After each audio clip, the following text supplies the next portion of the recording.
Programme शब्द लोग देख रहे सारे दर्शकों का मनदीप कई वालों निੱਘਾ स्वागत है। दोस्तों, कागज़ उत्ते कलम दे नाल अखर उकेर देण नूं ਸਾਹਿਤ नहीं कहंदे। कागज़ उत्ते उकरे अखर ਸਾਹਿਤ उदों बनते हैं जदों समाज विच चेतना उत्पन्न करन ते इसे सोच दे नाल पंजाबी ਸਾਹਿਤ विच नित नवीआं पुलांघां पुट्टदे साडे अज दे मेहमान डॉक्टर दविंदर सैफी।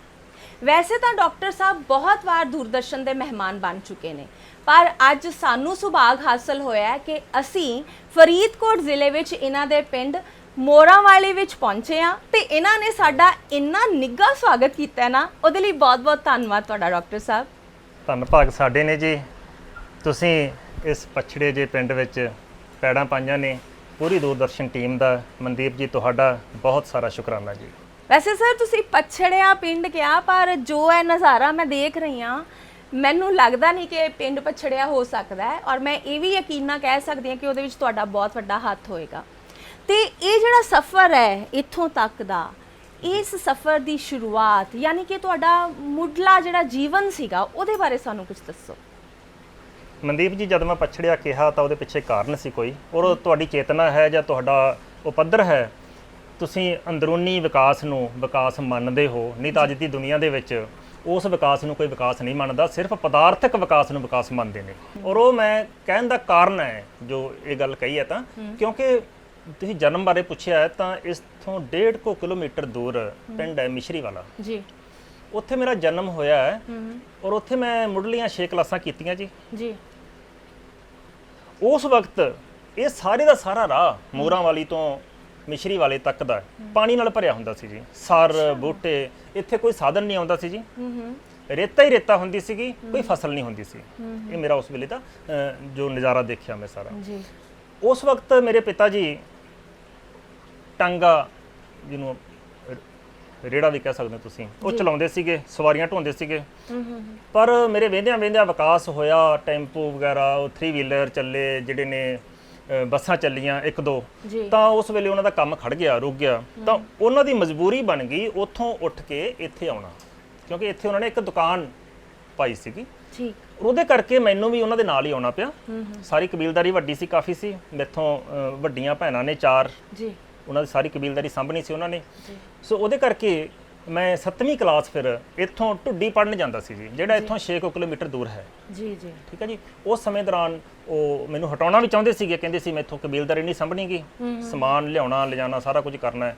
ਤਾਂ ਮੈਨੂੰ ਹਟਾਉਂਦੇ ਵੀ ਸੀਗੇ 8ਵੀਂ ਚੋਂ, ਲੇਕਿਨ ਮੈਂ ਉਹਨਾਂ ਦੇ ਨਾਲ ਕੰਮ ਵੀ ਕੀਤਾ ਸਾਰਾ, ਤੇ ਨਾਲ ਪੜ੍ਹਾਈ ਵਾਲਾ ਜਾਰੀ ਰੱਖਿਆ ਆਪਣਾ। ਤੁਹਾਡੇ ਪਿਤਾ ਜੀ ਤੁਹਾਨੂੰ 8ਵੀਂ ਵਿੱਚ ਹੀ ਹਟਾਉਣਾ ਚਾਹੁੰਦੇ ਸੀ ਸਕੂਲੋਂ, ਪਰ ਜਿੱਥੋਂ ਤੱਕ ਮੇਰੀ ਜਾਣਕਾਰੀ ਹੈ ਤੁਹਾਡੀਆਂ ਡਿਗਰੀਆਂ ਜੇ ਗਿਣਨ ਜਾਈਏ ਤਾਂ ਮੈਨੂੰ ਲੱਗਦਾ ਦਰਸ਼ਕ ਜਾਣਨਾ ਚਾਹਣਗੇ ਕਿ ਤੁਸੀਂ ਕਿੱਥੋਂ ਤੱਕ ਪੜ੍ਹਾਈ ਕੀਤੀ ਹੈ।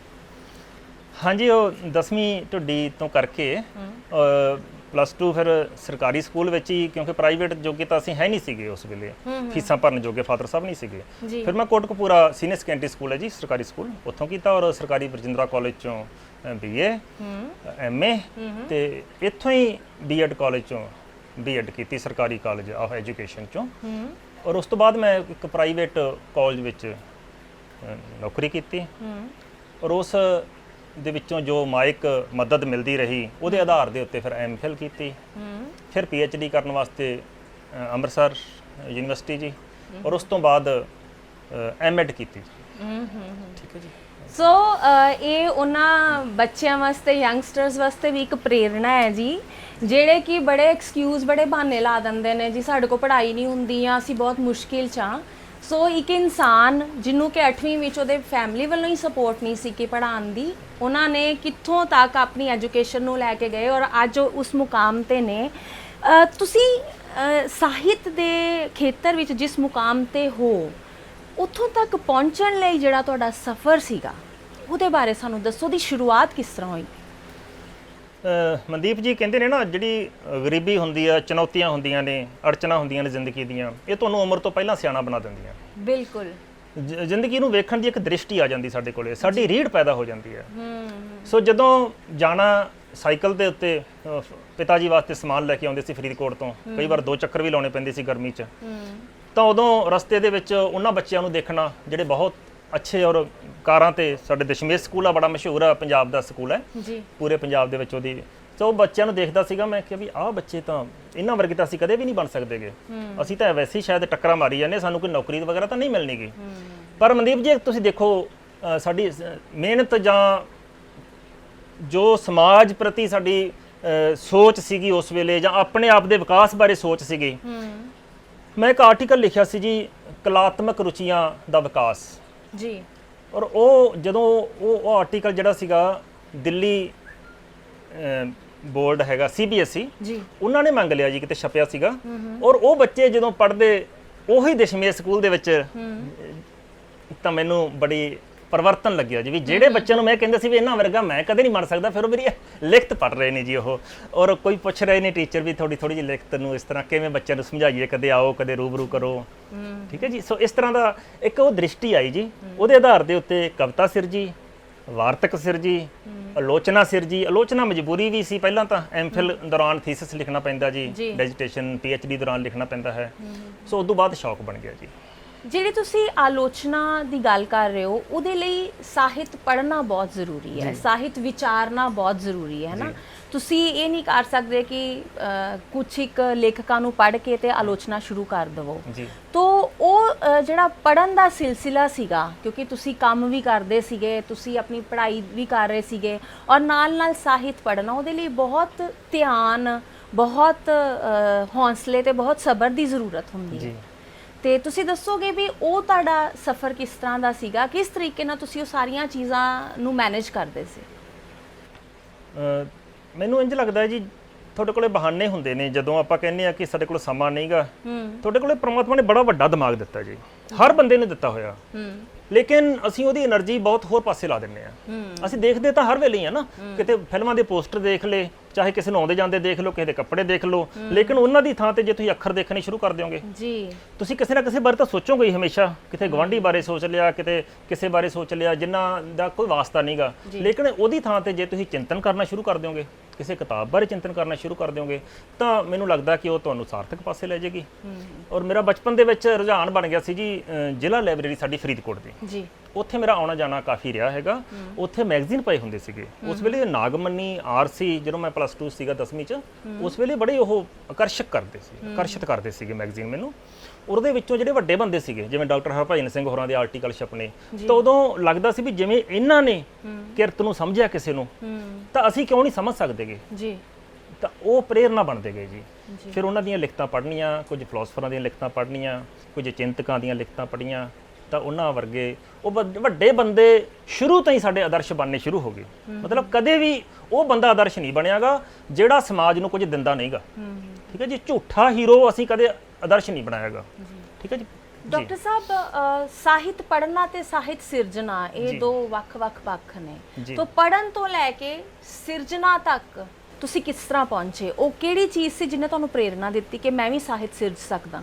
ਮਨਦੀਪ ਜੀ, ਮੇਰੀ ਰਵਾਈ ਹੈ ਇੱਕ, ਮੈਂ ਅਗਨੀ ਦਾ ਅਗਨੀ ਮੇਰੀ, ਸਾਡਾ ਇਹ ਸਾਥ ਚਰੋਕਾ। ਕੀ ਬਾਤ ਹੈ। ਹੁਣ ਅਗਨੀ ਕਿਹੜੀ ਹੈ ਜੀ? ਇਹਦੇ ਕਈ ਪੱਖ ਨੇ ਜੀ, ਕਈ ਪੱਖ। ਜੀਵਨ ਦੀ ਅਗਨੀ, ਠੀਕ ਹੈ ਜੀ, ਤਪਸ਼, ਅੰਦਰਲੀ ਤਪਸ਼, ਬਾਹਰਲੀ ਤਪਸ਼, ਉਹਦੇ ਬੜੇ ਅਰਥ ਨੇ ਜੀ। ਮੈਂ ਅਗਨੀ ਦਾ ਅਗਨੀ ਮੇਰੀ, ਸਾਡਾ ਇਹ ਸਾਥ ਚਰੋਕਾ, ਅਗਨੀ ਨੇ ਹੱਥ ਕਲਮ ਫੜਾਈ, ਦੇਣਾ ਪੈ ਗਿਆ ਹੋਕਾ। ਵਾਹ ਵਾਹ ਵਾਹ ਜੀ।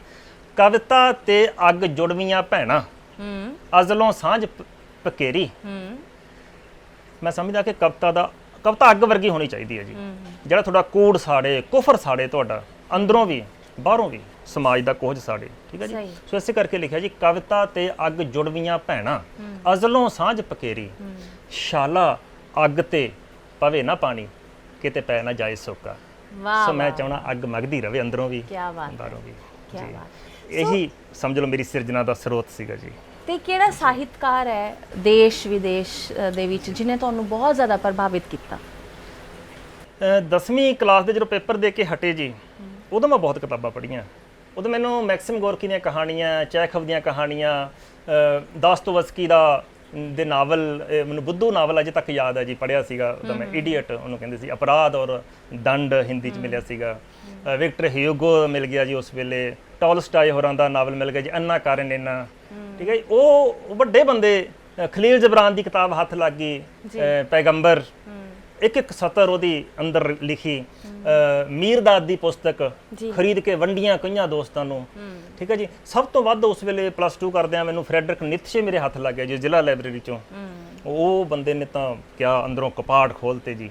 ਸੋ ਇਹ ਚੀਜ਼ਾਂ, ਔਰ ਨਾਲ ਨਾਲ ਗੁਰਬਾਣੀ, ਸੂਫੀ ਕਾਵ, ਕਿੱਸਾ ਕਾਵ, ਵਾਰਸ ਦੀ ਹੀਰ, ਇਹ ਨਾਲ ਨਾਲ ਰੱਖੀਆਂ ਜੀ। ਸੋ ਸਾਰੇ ਦਾ ਸਾਰਾ ਪ੍ਰੇਰਨਾ ਇਹ ਇਸ ਤਰ੍ਹਾਂ ਦਾ ਸਾਹਿਤ ਸੀਗਾ ਜੀ, ਇਹ ਜਿਹੜਾ ਬੰਦੇ ਨੂੰ ਬੰਦੇ ਤੋਂ ਕੁਝ ਵੱਧ ਬਣਾਉਣਾ ਚਾਹੁੰਦਾ ਹੈ। ਸਹੀ। ਆ ਬੰਦਾ ਇੱਕ ਮਸ਼ੀਨੀ ਢਾਂਚਾ ਨਹੀਂ ਬਣਾਉਂਦਾ ਬੰਦੇ ਨੂੰ, ਜਾਂ ਬੰਦੇ ਨੂੰ ਕੇਵਲ ਸਮਾਜ ਦਾ ਇੱਕ ਸਮਝ ਲਓ ਪੁਰਜਾ ਸਮਝ ਕੇ ਨਹੀਂ ਇਹ ਰਹਿਣ ਦਿੰਦਾਗਾ, ਬੰਦੇ ਨੂੰ ਝਕਝੋੜਦਾ ਅੰਦਰੋਂ। ਇਹ ਜਿਹੜਾ ਤੁਹਾਡਾ ਸਾਹਿਤ ਹੈ, ਇਹਦੀ ਰਚਨਾ ਨੇ ਤੁਹਾਨੂੰ ਬਹੁਤ ਪਹਿਚਾਨ ਵੀ ਦਿਵਾਈ ਜੀ, ਤੇ ਤੁਹਾਨੂੰ ਬਹੁਤ ਸਾਰੇ ਅਵਾਰਡਸ ਵੀ ਮਿਲੇ ਜੀ। ਸਾਨੂੰ ਨਾ ਅਵਾਰਡਸ ਬਾਰੇ ਤੁਸੀਂ ਥੋੜੀ ਜਾਣਕਾਰੀ ਦਿਓ, ਕਿਉਂਕਿ ਅਸੀਂ ਦੇਖ ਰਹੇ ਹਾਂ, ਜਿੱਥੇ ਦੇਖਦੇ ਹਾਂ ਉੱਥੇ ਅਵਾਰਡਸ ਨੇ, ਜਿੱਥੇ ਦੇਖਦੇ ਉੱਥੇ ਸਰਟੀਫਿਕੇਟਸ ਨੇ। ਚਲੋ ਪਿਆਰ ਹੈ ਜੀ, ਉਹਨਾਂ ਦੀ ਗਿਣਤੀ ਤਾਂ ਆਪਾਂ ਕੀ ਕਰਨੀ ਹੈ ਜੀ, ਜੋ ਮੁਹੱਬਤੀ ਹੈ ਉਹਨਾਂ ਦਾ ਕਦੇ ਸਥਾਪਤੀ ਪਿੱਛੇ ਨਹੀਂ ਆਪਾਂ ਭੱਜੇ। ਇੰਨਾ ਹੈ ਕਿ ਜਿਹੜੇ ਦੋ ਮੁਹੱਬਤੀ ਲੋਕ ਨੇ ਉਹ ਤੁਹਾਨੂੰ ਪਿਆਰ ਦਿੰਦੇ ਨੇ, ਮੁਹੱਬਤ ਦਿੰਦੇ ਨੇ, ਕੋਈ ਨਿਸ਼ਾਨੀ ਦਿੰਦੇ ਨੇ, ਤਾਂ ਉਹਨਾਂ ਨੂੰ ਅਸੀਂ ਹੱਥ ਜੋੜ ਕੇ ਸਵੀਕਾਰ ਕਰਦੇ ਹਾਂ ਜੀ। ਤੇ ਜਿਹੜੀ ਪਿਛਲੀ ਗੱਲ ਹੋ ਰਹੀ ਸੀ ਨਾ, ਉਹਦੇ 'ਚ ਇੱਕ ਗੱਲ ਮੇਰੀ ਰਹਿ ਗਈ ਸੀ ਕਿ ਸਭ ਤੋਂ ਪਹਿਲਾਂ ਜਿਹੜੀ ਛਪੀ ਸੀ ਨਾ ਜੀ ਮੇਰੀ ਨਜ਼ਮ, ਉਹ ਬਾਬਾ ਫਰੀਦ ਨੂੰ ਸੰਬੋਧਨ ਸੀਗੀ, ਕਿਉਂਕਿ ਸਾਡਾ ਫਰੀਦਕੋਟ ਹੈ ਨਾ, ਔਰ ਬਾਬਾ ਫਰੀਦ ਦੇ ਸਲੋਕਾਂ ਨਾਲ ਸੰਵਾਦ ਰਚਾਇਆ ਸੀ ਜੀ। ਤੇ ਉਹਦਾ ਮੈਨੂੰ ਜਿੱਥੋਂ ਛਪ ਕੇ ਗਈ ਨਾ ਜੀ, ਉਹ ਚਾਹੇ 7 ਸਮੁੰਦਰੋਂ ਪਾਰ ਗਈ ਹੈ, ਤਾਂ ਉਹ ਬੰਦਿਆਂ ਨੇ ਜੋ ਭਾਵਕ ਹੋ ਕੇ ਚਿੱਠੀਆਂ ਲਿਖੀਆਂ, ਸੁਨੇਹੇ ਦਿੱਤੇ, ਉਹਨੇ ਬੜਾ ਹੌਸਲਾ ਵਧਾਇਆ ਜੀ। ਠੀਕ ਹੈ ਜੀ। ਔਰ ਬਾਬਾ ਫਰੀਦ ਨਾਲ ਸਲੋਕ ਮੈਂ ਤੁਹਾਨੂੰ ਜਿਵੇਂ ਸੰਵਾਦ ਦੇ 1-2 ਨਮੂਨੇ ਜ਼ਰੂਰ ਦੱਸਾਂਗਾ ਕਿ ਜਿਵੇਂ ਬਾਬਾ ਫਰੀਦ ਕਹਿੰਦੇ ਨੇ ਜੀ, ਕਲੀਆਂ ਕਾਗਾ ਕਰੰਗ ਢੰਡੋਲਿਆ, ਸਗਲਾ ਖਾਇਆ ਮਾਸ। ਠੀਕ ਹੈ ਜੀ। ਤੇ ਉਹਨਾਂ ਨੂੰ ਕਿਹਾ ਵੀ ਨਿੱਤ ਦਿਹਾੜੇ ਚੁੰਡਿਆ ਸਾਨੂੰ ਅੰਦਰੋਂ ਕਾਗਾ। ਇੱਕ ਤਾਂ ਬਾਹਰੀ ਕਾਗਜ਼ ਦਿਖਾ ਦਿੰਦੇ ਨਾ ਫੋਟੋ ਤੇ ਜੀ, ਪਰ ਮੈਨੂੰ ਇੰਜ ਲੱਗਿਆ ਸੀ ਵੀ ਅੰਦਰਲੇ ਕਾਗਜ਼ ਦੀ ਗੱਲ ਹੋ ਰਹੀ ਹੈ। ਨਿੱਤ ਦਿਹਾੜੇ ਚੁੰਡਿਆ ਸਾਨੂੰ ਅੰਦਰੋਂ ਕਾਗਾ, ਅਸੀਂ ਰਹਿ ਗਏ ਮੱਥੇ ਟੇਕਦੇ ਨਾ ਆਈਆਂ ਜਾਗਾਂ। ਉਹ ਕਹਿੰਦੇ ਨੇ ਫਰੀਦਾ ਬਾਰ ਪਰਾਏ ਬੈਸਣਾ ਸਾਈਂ ਮਜੇ ਨਾ ਦੇ, ਪਰ ਮੈਂ ਲਿਖਿਆ ਸੀਗਾ ਬਾਰ ਪਰਾਏ ਬੈਸਿਆਂ ਸਾਨੂੰ ਲਾਜ ਨਾ ਆਈ, ਨਾਮ ਸਾਈਂ ਦਾ ਵੇਚ ਕੇ ਅਸੀਂ ਕਰੀ ਕਮਾਈ। ਵਾਹ ਹੈ ਜੀ। ਮਲਕ ਸਰਾਣੇ ਬਹਿ ਗਿਆ ਜਿੰਦ ਹੋਈ ਨਾ ਵਿਹਲੀ, ਫਿਰ ਚੇਤੇ ਕਰਕੇ ਰੋ ਪਈ ਉਹ ਉਮਰਾ ਪਹਿਲੀ, ਬੁੱਝ ਗਿਆ ਦੀਵਾ ਜਿੰਦ ਦਾ ਤੇ ਵਿਜੜਿਆ ਮੇਲਾ, ਬੇੜਾ ਬੰਦ ਨਾ ਸਕਿਆ ਬੰਧਨ ਕੀ ਵੇਲਾ। ਇਹ ਆਖਰੀ ਬੰਦ ਸੀਗਾ, ਲੇਕਿਨ ਬੜੀ ਲੰਬੀ ਕਵਿਤਾ ਹੈਗੀ ਆ, ਉਹ ਮੈਂ ਤੁਹਾਨੂੰ ਕਿਤਾਬ ਦੇਵਾਂਗਾ, ਉਹਦੇ ਵਿੱਚੋਂ ਜ਼ਰੂਰ ਜੀ। ਇਹ ਤਾਂ ਵਾਕਈ ਪੜਨ ਵਾਲੀਆਂ ਔਰ ਇਹ ਇੱਕ ਵੱਖਰੀ ਸੇਧ ਦੇਣ ਵਾਲੀਆਂ ਕਵਿਤਾਵਾਂ ਨੇ। ਤੇ ਪਰ ਫਿਰ ਵੀ ਅੱਜ ਇਹ ਤੁਹਾਡੀ ਜਿਹੜੇ ਪੁਰਸਕਾਰਾਂ ਦੀ ਗਿਣਤੀ ਹੈ ਉਹ ਅਸੀਂ ਗਿਣਨਾ ਚਾਹਾਂਗੇ। ਹਾਂ, ਮੈਂ ਬਸ ਉਹਨਾਂ ਦੀ ਗਿਣਤੀ ਤਾਂ ਮੈਨੂੰ ਯਾਦ ਨਹੀਂ ਜੀ।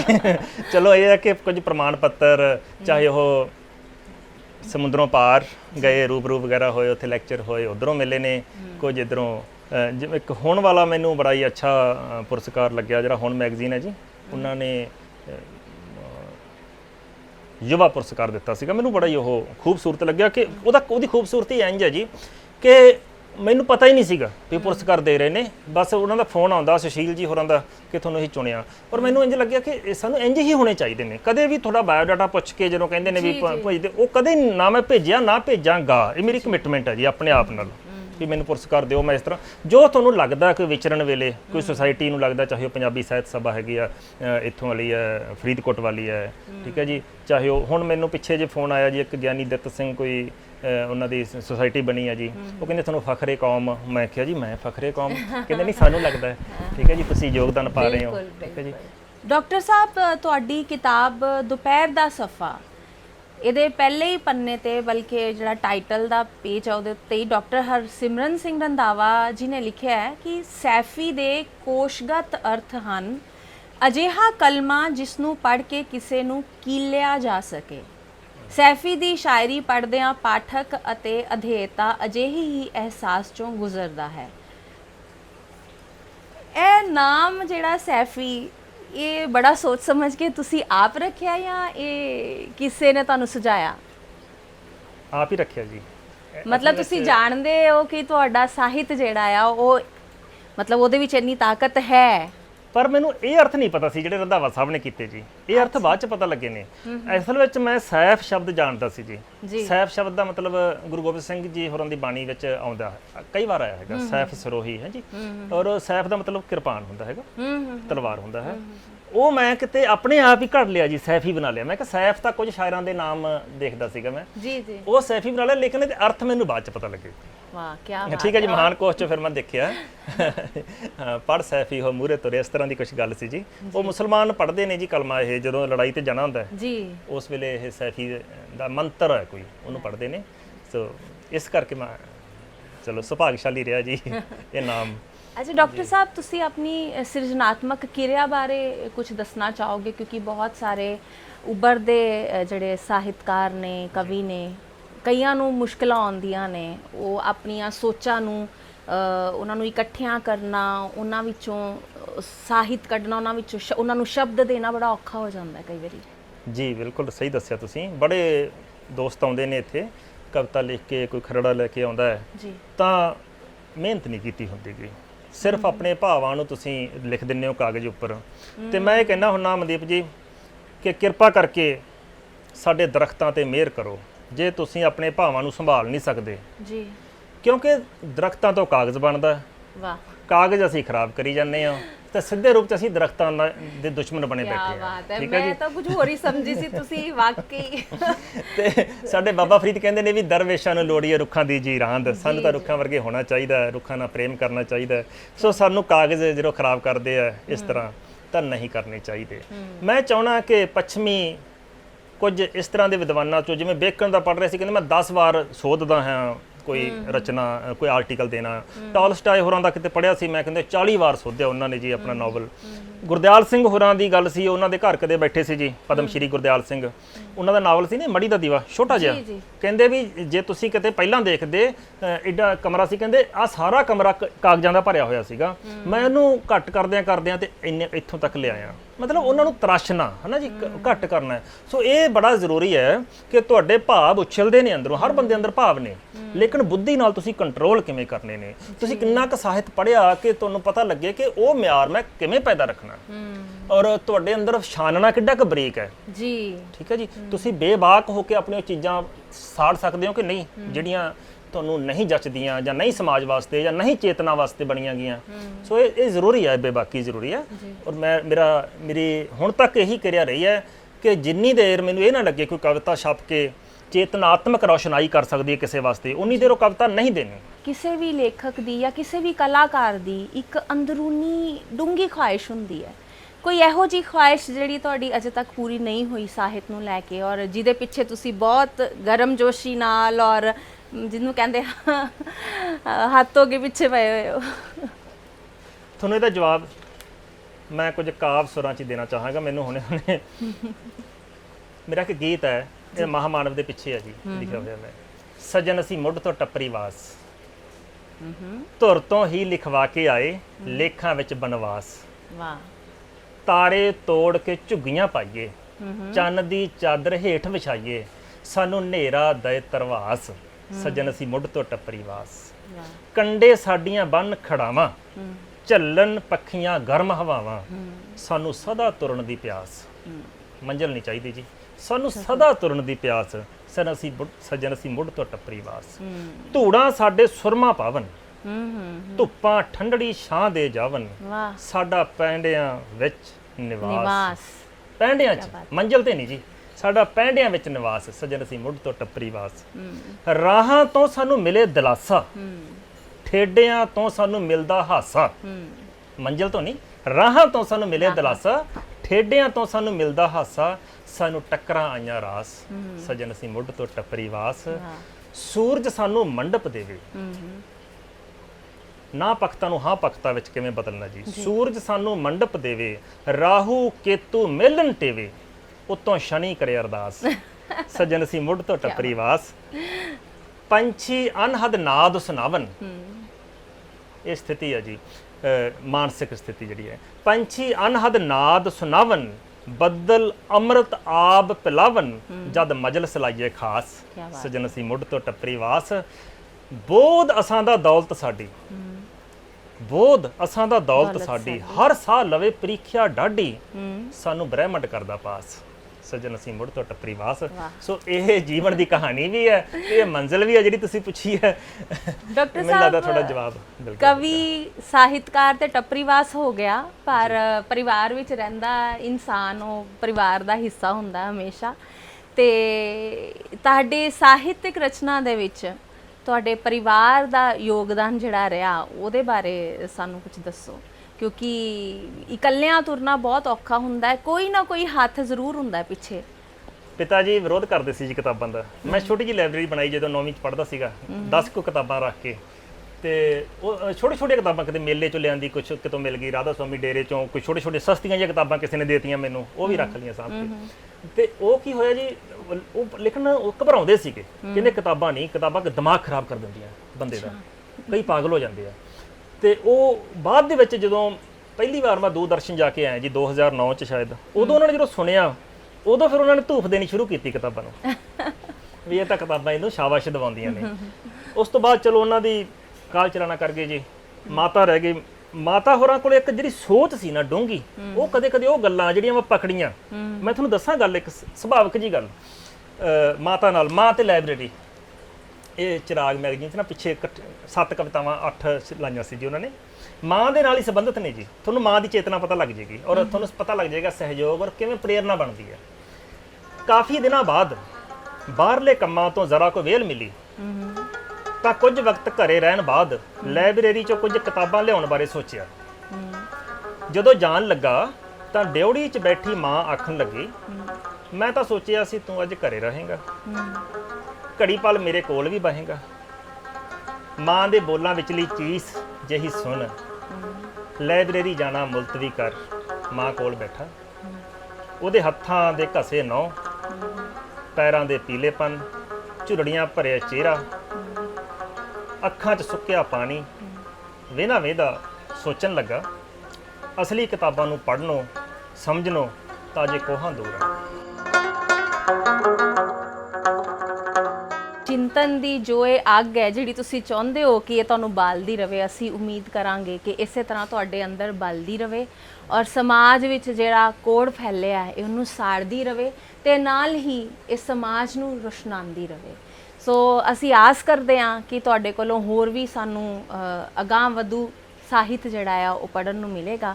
ਇਹਦੇ ਲਈ ਬਹੁਤ ਬਹੁਤ ਸ਼ੁਭਕਾਮਨਾਵਾਂ ਤੇ ਤੁਹਾਡਾ ਬਹੁਤ ਬਹੁਤ ਧੰਨਵਾਦ ਕਿ ਤੁਸੀਂ ਸਾਨੂੰ ਆਪਣੇ ਘਰ ਵਿੱਚ ਬੁਲਾਇਆ ਔਰ ਸਾਡੇ ਨਾਲ ਇੰਨੇ ਪਿਆਰ ਨਾਲ ਪੇਸ਼ ਆਏ। ਤੁਹਾਡੀ ਪੂਰੇ ਪਰਿਵਾਰ ਦਾ ਬਹੁਤ ਬਹੁਤ ਧੰਨਵਾਦ ਡਾਕਟਰ ਸਾਹਿਬ। ਬਹੁਤ ਸ਼ੁਕਰੀਆ ਮਨਦੀਪ ਜੀ, ਧੰਨਵਾਦ ਜੀ। ਤੌਫੀਕਾਂ ਦਿੰਦਾ ਰਹੇ ਸਾਈਂ। ਦੁਪਹਿਰ ਦਾ ਸਫਾ ਦੀ ਪਹਿਲੀ ਲਾਈਨ ਸੀਗੀ, ਜੇ ਸਾਈਂ ਤੌਫੀਕ ਦੇਵੇਂ ਤਾਂ ਜੀਵਨ ਲਿਪੀ ਪੜ੍ਹਸਾਂ, ਉਮਰਾਂ ਦੇ ਹਰਫਾਂ ਵਿੱਚ ਕੋਈ ਅਰਥ ਮਜੀਠੀ ਭਰਸਾਂ, ਰੌਸ਼ਨ ਕਰਕੇ ਸ਼ਮਾ ਹਕੀਕੀ ਮਸਤਕ ਮਮਟੀ ਤਰਸਾਂ, ਜਾ ਕੇ ਫਿਰ ਕਿਸੇ ਮਾਰੂ ਥਲ ਤੇ ਮੇਘ ਲਿਆਵਤ ਵਰਸਾਂ, ਢੂੰਡ ਢੁਡੇਂਦਿਆਂ ਰਾਹ ਵਿੱਚ ਹੀ ਅੱਧ ਵਿਚਾਲੇ ਮਰਸਾਂ। ਸੋ ਇਹ ਮੰਜ਼ਿਲ ਆ ਔਰ ਇਹ ਕਿਰਤ ਆ ਸਾਡੀ ਜੀ। ਕੰਮ ਕਰਦੇ ਆ, ਤੌਫੀਕਾਂ ਦੇਵੇ ਤੁਹਾਡੀ ਦੂਰਦਰਸ਼ਨ ਦੀ ਪੂਰੀ ਟੀਮ ਨੂੰ, ਟੀਮ ਦਾ ਬਹੁਤ ਸਾਰਾ ਧੰਨਵਾਦ ਜੀ, ਬਹੁਤ ਸਾਰਾ ਧੰਨਵਾਦ, ਸ਼ੁਕਰੀਆ ਤੁਹਾਡਾ ਇੰਨੇ ਸੋਹਣੇ ਸਵਾਲ ਪੁੱਛਣ ਦਾ ਔਰ ਇੰਨੀ ਸੋਹਣੀ ਗੱਲਬਾਤ ਕਰਨ ਦਾ, ਬਹੁਤ ਸਾਰਾ ਧੰਨਵਾਦ।